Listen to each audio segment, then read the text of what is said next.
किसी अज्ञात काल में जब पृथ्वी और आकाश के बीच संतुलन कायम था, तब देवता और इंसान दोनों अपने अपने क्षेत्र में बसा करते थे। देवता आकाश में और इंसान पृथ्वी पर। देवताओं का राज्य था आकाश में और इंसान अपना जीवन पृथ्वी पर बिताते थे। लेकिन एक दिन सब कुछ बदलने वाला था। धरती पर एक शक्तिशाली और साहसी राजा था जिसका नाम था नरेश। नरेश का दिल बहुत बड़ा था और उसने हमेशा अपने प्रजा की भलाई के लिए काम किया। लेकिन जैसे जैसे समय बीत रहा था, नरेश को लगता था कि कुछ गलत हो रहा है। देवता अपनी शक्तियों से पृथ्वी पर आक्रमण करने लगे थे।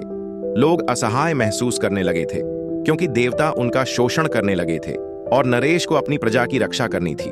एक दिन नरेश ने एक रहस्यमय पुरानी किताब पाई जिसमें लिखा था कि जब देवताओं का अत्याचार अत्यधिक बढ़ेगा तो एक वीर इंसान उठेगा और देवताओं से युद्ध किताब से ज्ञान लिया और अपने जीवन की सबसे बड़ी लड़ाई की तैयारी की। उसने देवताओं के खिलाफ एक सेना तैयार की जिसमें त्रिदेव यानी ब्रह्मा, विष्णु और महेश का भी हाथ था, लेकिन वो भी एक जाल में फंसे हुए थे। इन देवताओं का असली रूप कुछ और था।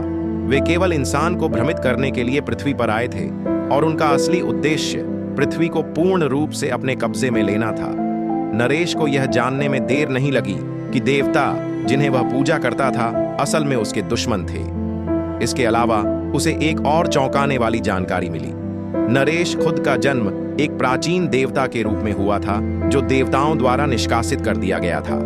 यही कारण था कि नरेश की आत्मा में देवताओं की शक्तियां थीं। नरेश ने अपनी सेना बनाई और देवताओं से युद्ध के लिए आकाश की ओर बढ़ा। जैसे ही वह युद्ध भूमि पर पहुंचा, उसे तीनों देवताओं ब्रह्मा, विष्णु और महेश का सामना करना पड़ा। लेकिन जैसे ही युद्ध शुरू हुआ, नरेश ने महसूस किया कि देवताओं की शक्तियां नहीं थीं, बल्कि ये शक्तियां केवल एक धोखा थीं। हर देवता के अंदर छिपा हुआ एक गुप्त शत्रु था। यह शत्रु कोई और नहीं बल्कि असल में काल देव था, जो समय का देवता था और जिसने देवताओं को नियंत्रित किया था। कालदेव ने नरेश को चुनौती दी कि वह अगर जीतना चाहता है तो उसे देवताओं के वास्तविक रूपों से लड़ना होगा।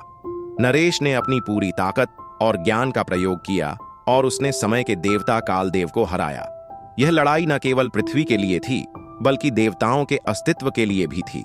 अंत में नरेश ने यह साबित किया कि इंसान की शक्ति देवताओं से भी बड़ी हो सकती है यदि उसमें साहस और सत्य की। नरेश ने देवताओं को उनके स्थान पर बैठने के लिए मजबूर किया और पृथ्वी पर शांति का शासन स्थापित किया। लेकिन जो ट्विस्ट और सस्पेंस था वह यह था कि देवताओं के पीछे हमेशा एक और महान शत्रु छिपा था और यह शत्रु नरेश का असली दुश्मन था। उसका नाम था माया, जो नरेश के साथ एक घातक खेल खेल रही थी। और यह संघर्ष अब भी खत्म नहीं हुआ था। कभी भी किसी भी शक्ति को हल्के में नहीं लेना चाहिए, चाहे वह देवता हो या इंसान। विश्वास और साहस से बड़ी कोई ताकत नहीं होती।